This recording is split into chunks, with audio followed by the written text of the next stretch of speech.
The wind had the sound of something dying, a thin, whistling grief that scraped across the high plains and rattled the dry grass like bones. The sun had dropped low, the sky bruised to violet, and a single rider moved through the long gold of the dying day. Her shawl was torn from the weather, her skirt stiff with dust, and the mare beneath her limped from distance more than injury. Clara May Hollis had ridden 3 days without direction, guided only by the ache in her chest that said there was nowhere left to return to. Behind her lay the settlement that had driven her out, a handful of clapboard houses, a ruined church, and faces that once smiled in Sunday light, but now saw her as a curse. Widow of a failed preacher, they had called her proud, ungrateful, unnatural in her grief. When the drought came and the harvest failed, it was said she'd brought it with her silence. Before her stretched a frost-bitten prairie, pale with winter grass. The last color of sunset burned along the ridge where a house stood, small, square, its roof weathered and bent to the wind. Smoke rose from a single chimney. The mare stumbled once more before she reached the gate. Clara dismounted slowly, her limbs wooden from cold.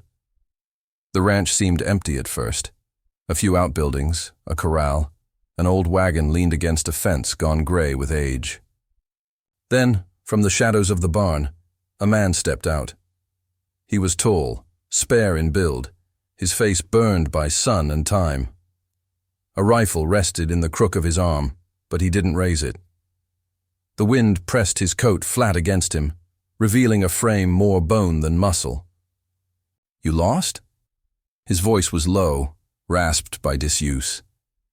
Clara met his eyes, pale, unreadable beneath the brim of his hat.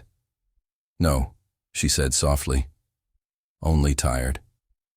He studied her for a moment, as though the land itself had sent her. Then his gaze slid to the horse, then back to her. "Barn's got room," he said. "Water pump by the fence." She hesitated, fingers tightening on the reins. "And for me?" He looked toward the main house, then to the small bunkhouse beyond the well. "There," he said. "It's empty." Her mouth trembled, though her words stayed calm. "I can work for my keep. I'll not take charity." Didn't offer any. He turned and walked toward the barn, boots crunching frost. She stood a long time, listening to the creak of boards, the sigh of wind through the broken shingles. When she finally moved toward the bunkhouse, the door hung slightly ajar. Inside, the air was stale with dust and hay. A rusted stove squatted in the corner beside a cot covered with an old wool blanket. She knelt to light the stove with trembling hands.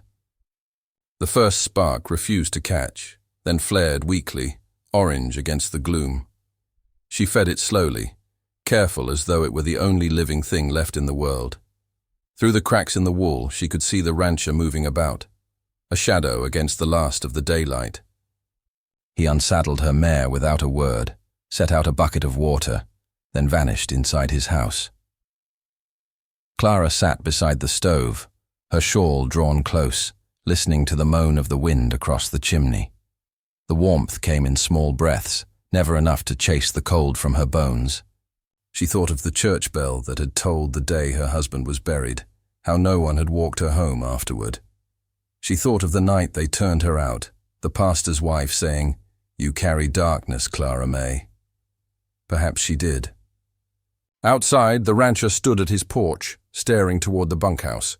Eli Calder had long since learned to trust silence. It kept men alive when words failed. He'd returned from the war with a limp and a quiet too deep for company. The land suited him, barren, honest, withholding. Still, something about the woman unsettled him. There was no fear in her, only a kind of worn steadiness, as if she'd already endured whatever the world could give. He stepped inside his house, poured coffee into a tin cup, and sat by the fire. The ticking of the clock filled the room. After a while, he rose, took another cup, and crossed the yard. The wind carried fine snow, more like ash than frost, swirling around his boots as he neared the bunkhouse. Through the window, he saw her kneeling beside the stove, head bowed. Her hands were clasped, though he couldn't tell if she prayed or warmed them. He knocked once on the frame. Clara turned sharply, eyes wide in the dim light. "Coffee," he said simply, setting the cup on the table. "Cold night." She nodded but didn't move. "You're kind," she murmured. "Just neighborly." Her gaze fell to the cup. "You're the first to use that word for me in a long while." He didn't answer. The silence between them stretched thin, not cruel but cautious, like something fragile testing its own strength. Then he turned and left, closing the door softly behind him. Inside, Clara lifted the cup to her lips. The coffee was bitter and strong, the warmth surprising in her chest. She stared at the doorway where he had stood and whispered into the empty air, "They won't forgive me." The wind answered through the eaves, low and endless. In his house, Eli sat back down before his fire, listening to the same wind. He thought of the woman's face, pale, proud, shadowed with sorrow, and of how she'd asked for shelter without pleading. He'd seen many broken souls in his time, but something about her struck different. It wasn't weakness. It was endurance, the kind that burned quiet, like coals under ash. When he finally doused the lamp and climbed the stairs, the sound of the wind faded to a softer hum. He paused at the window, looking toward the bunkhouse, where a faint orange glow still pulsed behind the frosted glass. The night settled deep across the plains, carrying with it a strange and fragile peace, the kind that begins not with love or trust, but with the simple mercy of letting another soul stay warm. Emotional tone and realization. Isolation meets the first fragile thread of human mercy, realization. Even the unwelcomed carry stories heavier than blame. Morning came slow on the Calder ranch, a hush of gray light creeping through the clouds, touching frost and fence post alike. Clara woke before the rooster most days, the habit of a woman long used to labor without witness. She swept the porch, carried buckets to the trough, and boiled coffee in the quiet hour before Eli Calder stirred from his house. Their exchanges were few, a nod, a word about the weather, a simple thank you spoken like a prayer. He worked the fields. She kept to the chores. A rhythm settled between them, shaped less by comfort than by endurance. Yet even in silence, the weight of her presence carried.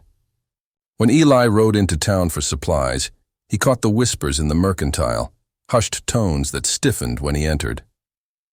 Widow Hollis, they called her, though the name was mostly a curse. Brought her husband to ruin with pride. Wouldn't take another man even when offered. Thinks herself too good for forgiveness. Eli said nothing. He took his flour, salt, and kerosene, counted the coins, and left without looking back. But the words lingered in his ears all the way home, twined with the sound of the wind against the hills. When he returned that afternoon, he found Clara kneeling by the porch rail, patching a torn section of fence wire. Her hands were raw, her hair tied back with a strip of calico. She did not ask what the townsfolk had said. Perhaps she already knew. "Storm coming," he said. She nodded without looking up. "They always do." By sundown, the sky had gone bruised again, swollen with thunder. The wind pressed against the windows, whining through the cracks. Inside the bunkhouse, Clara set a tin basin on the floor. She unfolded a bundle wrapped in linen. Letters yellowed and bent, their ink faded. She read the top one once more before striking a match. The flame took quickly. Smoke rose in thin spirals, curling toward the low ceiling. "Words written years ago, my dearest Clara. Pray for me as I preach to the lost souls of this valley."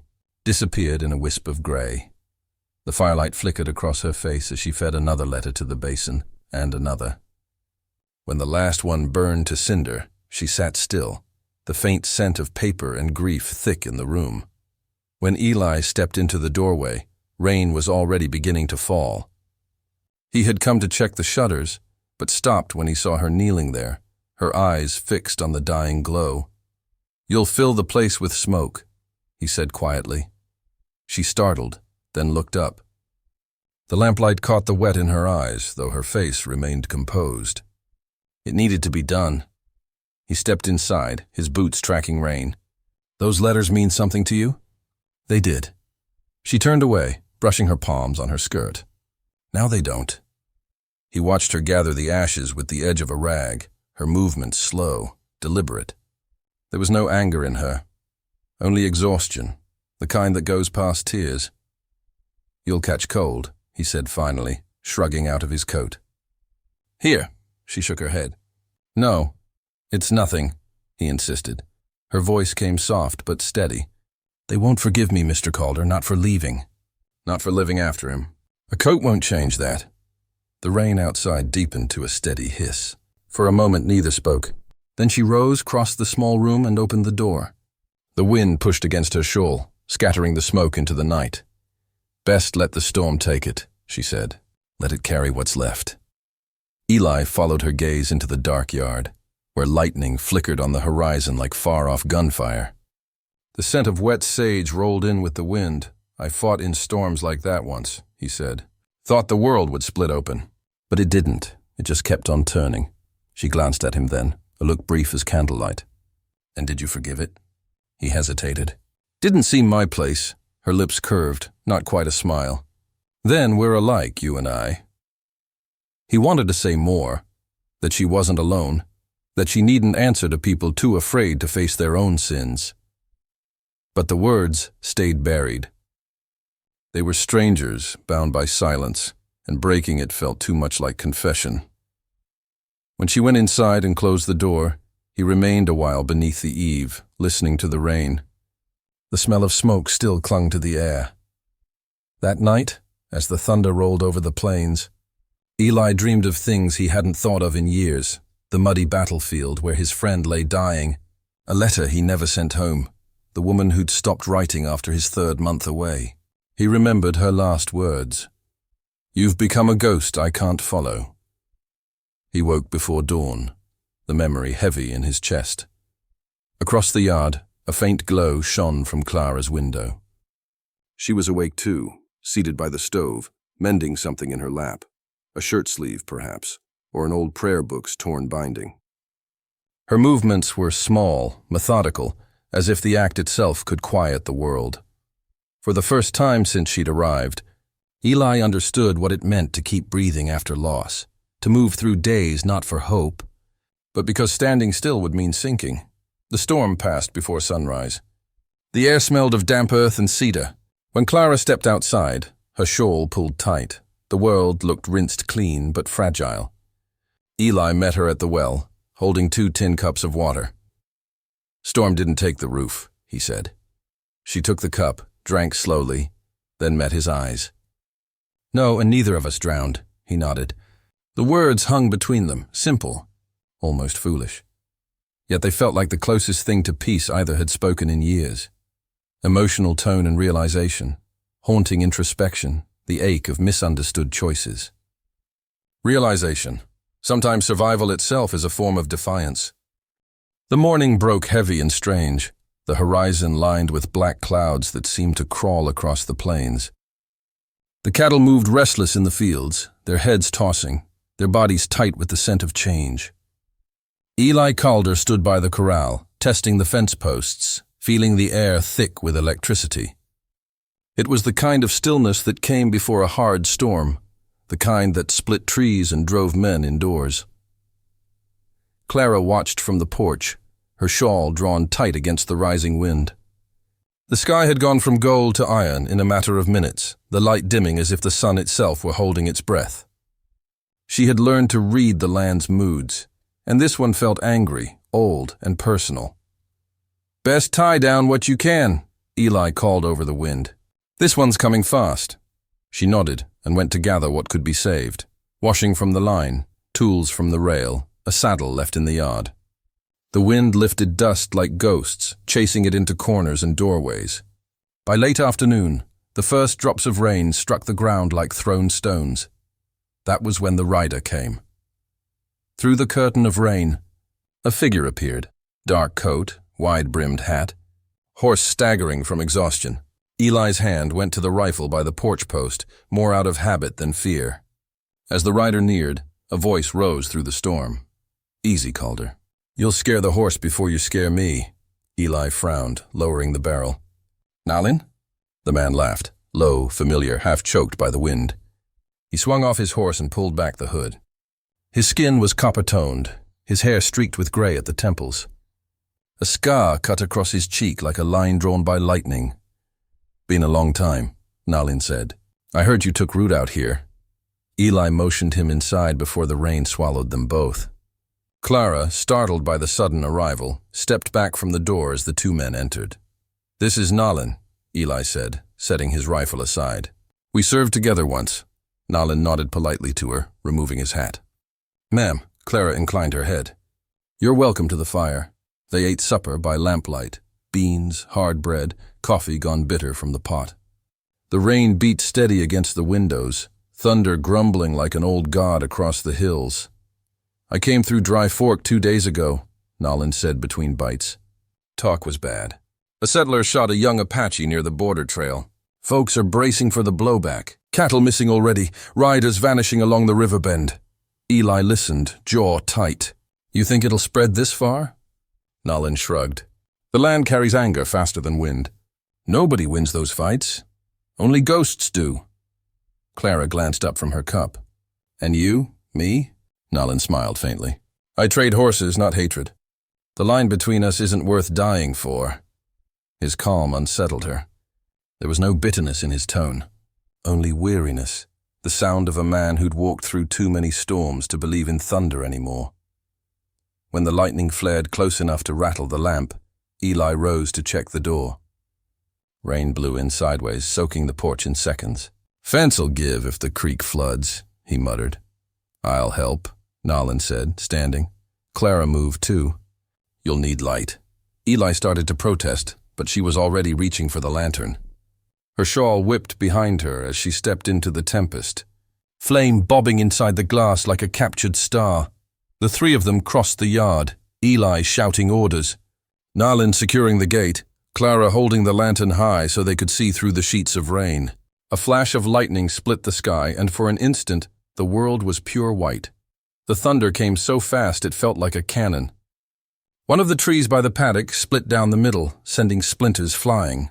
The horses screamed, thrashing against their ropes. Eli ran to calm them, his voice nearly lost in the roar. Nalin moved beside him, strong and sure despite the mud sucking at his boots.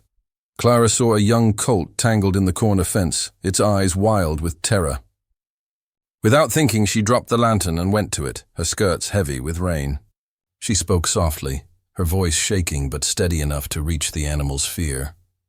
"Easy now. Easy, sweetheart." The colt reared once, nearly knocking her down, but she caught the halter and pressed her hands to its neck, whispering until the tremor eased.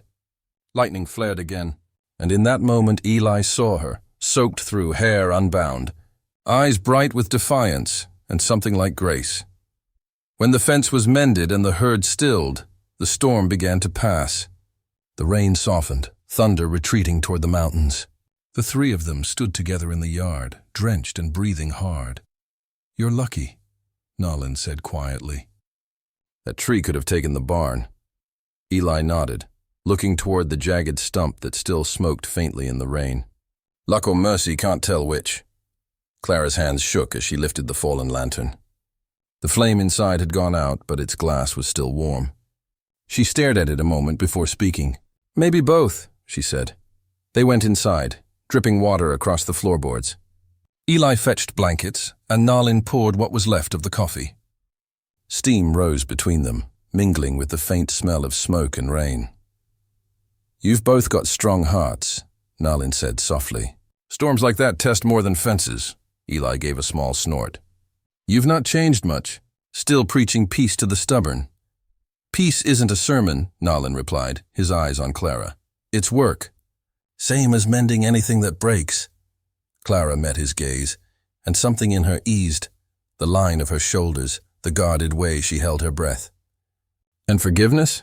she asked. He smiled faintly. "That's just another kind of repair." By dawn, the storm was gone. The air smelled of wet soil and juniper. The ranch stood, scarred, yes, but still standing.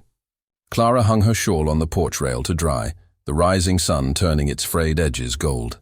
Nalin saddled his horse. "There's light on the trail," he said. "Time I followed it." He reached into his coat and placed something in Clara's hand. A small wooden carving, shaped like a bird in flight. "For when the wind turns against you," he said. She closed her fingers around it. "Thank you." He tipped his hat to them both and rode out into the pale morning, a lone figure fading into the endless plain. Eli watched him go, then turned toward Clara. Her hair was still damp, her hands rough from work and rain. She looked stronger somehow, not untouched by the storm, but remade by it. "Coffee?" he asked. She nodded. "If there's any left." The wind moved soft across the yard, carrying the smell of cedar and distant rain. The world washed clean, if only for a moment. Emotional tone and realization. Nature's fury mirrors the storm within each soul. Realization. Even the wounded can become protectors when fear meets grace. The frost broke slowly that year, reluctant to let go of its hold on the valley. By late March, the snowmelt had carved narrow rivers through the pasture, and pale shoots of grass began to appear like hesitant promises. The land was waking, and with it, something within the house seemed to stir. Clara had taken to rising before dawn. Eli often found her by the stove when the world was still grey, sleeves rolled, hair braided neatly down her back, flour dusting her hands. The scent of baking bread filled the quiet like a hymn, soft and steady. She hummed while she worked. Nothing he recognized, something old, maybe from her childhood. And that simple sound had begun to haunt him more than he cared to admit. Under her care, the ranch softened. Curtains washed and rehung, the porch scrubbed, shirts mended with stitches too neat for his rough hands to match. Even the horses seemed calmer, responding to her voice the way dry earth responds to rain. Yet unease crept through him all the same. Not born of distrust, but of something far more dangerous. He had known loneliness for years, worn it like a second skin. But this was different. This was the slow unraveling of that armor, the recognition of warmth he hadn't expected to miss. Clara, for her part, kept her distance. She moved through the days with quiet efficiency, careful never to linger too long in a room he occupied. When their eyes met, something unspoken hung there. Not accusation, not longing, but an awareness neither dared name. One morning, as she hung laundry on the line, Eli came from the barn carrying a broken harness. "You've mended this once before," he said. She nodded without looking up. "And I'll do it again, if it's worth saving." He watched her a long moment before speaking. "Everything breaks sooner or later," she smiled faintly, eyes on the horizon. "Then you mend what you can and bury what you can't." Her words lingered long after she'd gone back inside. By April, the plains began to breathe again. The sound of creek water replaced the moan of wind. On some evenings, Eli would catch sight of her sitting on the porch with her shawl around her shoulders, staring at the sunset as though searching for something the sky might owe her. He never asked what it was. The peace between them, fragile as thawing ice, broke the day the riders came. 3 of them, dust-coated men from the settlement east of the ridge, rode in close to sundown, seeking shelter and a hot meal after a raid on their herd. Eli met them at the gate, wary but not unkind. "You can water your horses," he said. "Storm's rolling in from the south. You'll want to stay the night if it hits."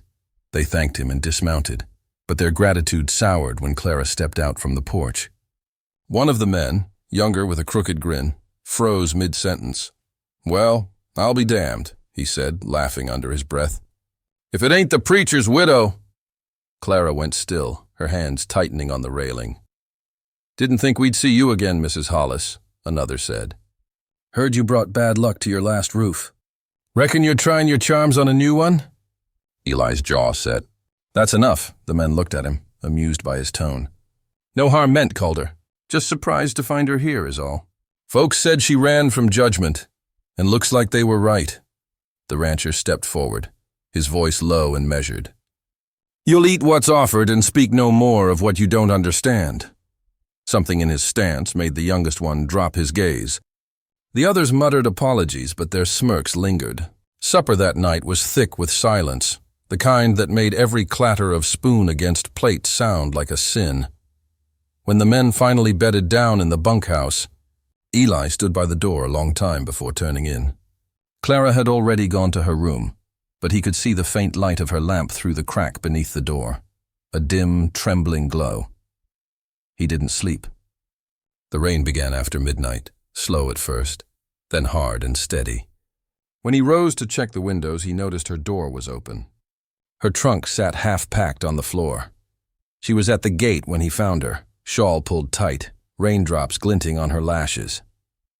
Her horse stood saddled beside her, its breath rising white in the cold. "Where are you going?" he asked, though he already knew. "Back where I belong," she said quietly. "Or nowhere at all. Doesn't matter. You're leaving because of them." She turned to face him. "Because of what they said?" "No, because of what it reminded me of. You can't hide from shame, Eli. It finds you, even under a good man's roof." He stepped closer, rain soaking through his shirt. "Don't leave because of them. You've done nothing wrong." Her voice trembled, though her eyes were fierce. "You don't know what forgiveness costs." The wind caught her words, scattering them into the dark. For a long moment, neither moved. The rain softened, drumming gently on the earth between them. Finally, Eli spoke. "Then stay until you've decided if it's worth paying." She looked at him, really looked, and something shifted. Not quite surrender, not yet peace, but a flicker of trust that hadn't been there before. She turned back toward the house.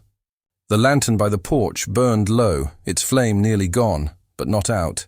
Inside, she set her shawl to dry and sat by the stove, staring into the embers. Eli joined her a moment later, silent, the air thick with things they couldn't yet say. Outside, the storm rolled north, leaving behind a washed, fragile calm. The ranch creaked, the wind whispered through the eaves. And beneath that roof, no longer strangers' shelter, not yet home. Two lives endured the weight of what could not be spoken. Emotional tone and realization, quiet tension, restrained yearning, and the fear of being seen. Realization, dignity cannot be restored through escape, only through endurance. Dusk fell like an ember sinking into the horizon, slow, red, and heavy. The valley lay quiet beneath a bruised sky, and the scent of rain had long since turned to dust. Eli was repairing the corral post when he heard the distant clatter of hooves. It was too late for travelers, too early for morning riders. He looked up to see 3 figures approaching, the same men who'd sought refuge weeks before. Their horses staggered, their voices loud and slurred with whiskey. Clara stepped out onto the porch, her shawl drawn tight. "Go inside," Eli said quietly. But she didn't move. Something in her face, a kind of weary defiance, kept her rooted there. Her chin lifted despite the tremor in her hands. The men reined in before the gate. Laughter sharp and mean. "Evening, Calder," the youngest called. "We came to settle something left unfinished. Heard the widow's been earning her keep in your house." Eli said nothing. He stood with the rifle resting against his arm, not raised, not yet. "Don't take offense," the man continued, swaying in the saddle. "Just reckon a woman like that owes the world a debt or two." The words hung foul in the air. Before Eli could speak, Clara stepped forward. Her voice was steady, though her heart thundered in her chest. "You've had your say. Now go!" The laughter faltered. For a moment the night held its breath. Then one of them spat into the dirt. "She talks bold for someone who burned her own life down." Eli's voice cut through the dark. "You'd best ride out, but whiskey dulls good sense." The men dismounted, one drawing a pistol, another stumbling toward the barn. A lantern shattered. Flame bloomed against the dry straw. "Eli!" Clara cried as the fire caught. The wind, merciless and swift, fanned it to fury. The horses screamed. Eli swung the rifle up, the crack of the shot splitting the night. One man dropped. The others fled, panic overtaking their drunken bravado. The blaze roared higher, swallowing the barn in gold and black. Clara ran toward the noise. Not away, never away. Through smoke and cinders, she saw the mare trapped beneath a fallen beam, eyes wild, hooves thrashing. She threw her shawl over her face and seized the wood, the heat searing her palms. The pain tore a cry from her throat, but she didn't stop. She pulled until the beam gave way and the mare stumbled free, bolting into the open air. Behind her, Eli staggered, clutching his shoulder. The bullet had grazed him, but the blood ran fast. He dropped to one knee, breath shallow. She reached him through the haze, the fire painting her hair in sparks. "You're hurt," she said, voice raw. "I've been worse," he managed, wincing as she pulled his arm over her shoulders. Together they stumbled from the inferno, the barn collapsing in a shower of burning straw. The night swallowed them both, coughing, trembling, alive. By dawn the fire had died, leaving behind only ash and two still forms near the fence line. Eli buried the men without ceremony. Clara stood beside him, her hands wrapped in linen, her face pale but unbroken. Neither spoke a word. When the lawman came 3 days later, the sky was heavy with low clouds. The sheriff, an old man with dust in his beard, dismounted slow and studied the scene. The burned barn, the graves, the bandages. "Trouble?" he asked simply. Clara met his gaze. "They brought ruin," she said. And ruin answered. The sheriff's eyes softened, weary but understanding. "Then that's that." He tipped his hat to Eli. "You'll need to rebuild before spring's done." "Fire's no respecter of good folk," Eli nodded once. The men rode off, their silhouettes shrinking into the haze. The silence that followed was heavier than any law's judgment. That night, Eli sat by the hearth, his shoulder bound tight, the smell of smoke still in his hair. Clara moved about the room quietly, every gesture slow, deliberate. When she poured him coffee, her hands shook just enough for him to notice. "Let me," he said, reaching to steady her. For a moment their fingers touched, a brief, electric stillness. "The world outside faded to nothing. You should rest," she whispered. "So should you." She hesitated, then sat beside him. The fire crackled low. Neither spoke of what had been lost, only of what remained, the living warmth between them, the flicker of something unnamed. Later, when the flames burned down to embers, Eli dozed in the chair. He woke to find her shawl draped over his shoulders, soft and faintly scented of smoke and lavender.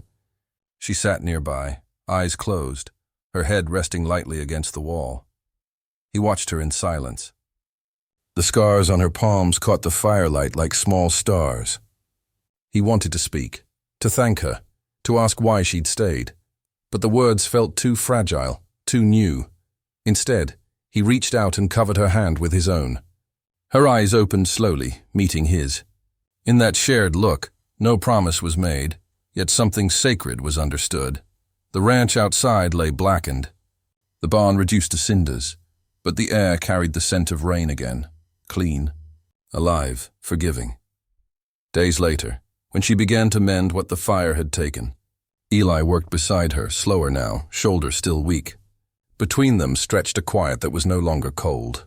It was the silence of two people who had endured the worst and found, against all reason, that something in them still wished to live. At sunset, she stood by the fence and watched the sky turn gold over the ruins. Eli joined her, the faintest smile touching his mouth. "Do you regret staying?" he asked. She shook her head. "No, I regret not staying sooner." He looked at her then, really looked, and the weight of all that had passed, fire, fear, forgiveness, settled into something gentler. The wind moved through the ashes, whispering what they no longer needed to say. Emotional tone and realization, raw redemption, survival through shared danger. Realization. Forgiveness is not given, it is built in the ashes together. The weeks that followed carried the hush that comes after ruin, the kind of silence that feels both earned and sacred. The barn stood black and skeletal against the dawn, its ashes scattered into the soil like some grim offering to the land. Yet from that same earth, green shoots began to appear, small and defiant. Life, it seemed, had chosen to return. Eli's shoulder healed slow. He refused idleness, though every lift of the hammer drew a wince. Clara stayed near, tending what could be saved, mending tack, scrubbing soot from the walls, feeding the horses that had survived the blaze. The work was quiet, rhythmic, a prayer without words. Spring found them that way, side by side, rebuilding. There was a calm between them now, no longer brittle or uncertain. It was not born of romance, not yet, but of endurance, of shared nights when breath and heartbeat were proof enough that they still lived. Then one morning, a rider came down from the east. Dust coated his hat. His horse leaned for miles. He carried a folded letter for Clara. She accepted it with steady hands but did not open it until the man had gone. Eli watched from the porch as she read. Her eyes did not fill with tears, only a kind of distant quiet. When she finally spoke, her voice was calm. "Their church burned," she said. "The town's near empty. Crops failed, and they've sent word for aid from every direction." "They're starving," Eli said nothing. The wind moved softly through the brittle grass. She folded the letter once, then again. "They said the fire began in the rafters. Some say it was lightning, others say God's judgment." He studied her face. "And what do you say?" She hesitated, then tucked the letter into her shawl. "I say it's not my burden anymore." Later that day, Nalin rode in from the west, his horse laden with bundles, sacks of seed, bolts of woven cloth, small tokens of renewal. The old friend dismounted with quiet grace, his dark eyes glinting with something between sorrow and pride. "You've weathered the fire," he said to Eli, clasping his hand. "The land remembers what's been taken. It will give back in time." Then he turned to Clara, offering a small pouch of grain. "For the spring garden," he said. "The earth forgets nothing, but it forgives in its own way." She bowed her head slightly, voice soft. "Then I'll plant with care." They shared supper by the hearth, beans, bread, and silence. The talk turned to simple things, weather, soil, the sound of coyotes beyond the ridge. But beneath the quiet ran something deeper, an understanding that all of them, in one way or another, carried ashes from a different fire. When morning came, Nalin prepared to leave. He left behind a braid of horsehair bound with a silver bead, a charm of peace and endurance. Clara held it gently, tracing its weave with her fingers. "Tell the earth your name again," Nalin said before mounting. "It will know you this time." Then he rode away into the wide light, leaving the valley humming with the promise of rain. That afternoon, Clara knelt by the garden plot behind the house. The soil was dark and rich beneath her hands, her palms still scarred but strong. Eli joined her, his left arm still bound but functional enough to hold the seed bag open. Together, they planted in silence, row by row, movement by movement, a slow resurrection of all that had been lost. When the last furrow was covered, she brushed the dirt from her hands and sat back on her heels. "They won't forgive me," she said at last, her voice carrying neither sorrow nor plea. Eli glanced at her. "Maybe you don't need them to." She met his eyes then, and something inside her, some long-held grief, loosened. "Maybe not," she whispered. "Maybe it's enough that I'm still here." He nodded. "That's all any of us ever have." The sky turned gold around them, sunlight softening the burned timbers of the barn. A single bird flew overhead, the same kind carved into the talisman Nalin had once left her. Clara watched it rise higher, unbothered by the scars of the land below. That evening, when the light began to fade, she walked down to the river. The air was cool and damp with the scent of new growth. She carried something small in her palm, her old wedding ring, dull with years of wear. Eli followed at a distance, saying nothing. He stood by the sycamore as she knelt at the water's edge. The river moved slow, steady, the color of pewter beneath the fading sky. She held the ring up once, letting it catch the last of the sun. "He was a good man," she said softly, "but I carried him longer than I should have." Eli waited, silent. Then she let the ring fall. It hit the surface with a faint ripple and vanished beneath the current. The sound was small, almost tender. She stayed there a while, watching the water smooth itself over the loss. When she rose, she turned to him, not as a fugitive, not as a widow, but as a woman who had finally chosen to live. He reached for her hand, not out of pity or claim, but understanding. Their fingers met, the gesture simple and unspoken, a vow without altar or witness. The river went on murmuring, the prairie breathing around them. That night, they sat on the porch, sharing the same shawl against the cool wind. The stars blinked awake one by one. Somewhere in the distance, a coyote called, its cry neither mournful nor fierce, just alive. Clara leaned her head against his shoulder, her eyes half closed. "Do you think the land ever forgets?" she asked. "No," Eli said, "but it learns to grow again." The words settled between them like a benediction. The wind turned warm, carrying the scent of rain and turned earth. The prairie at last had found its spring. Emotional tone and realization, peace after ruin. Love as quiet redemption, realization.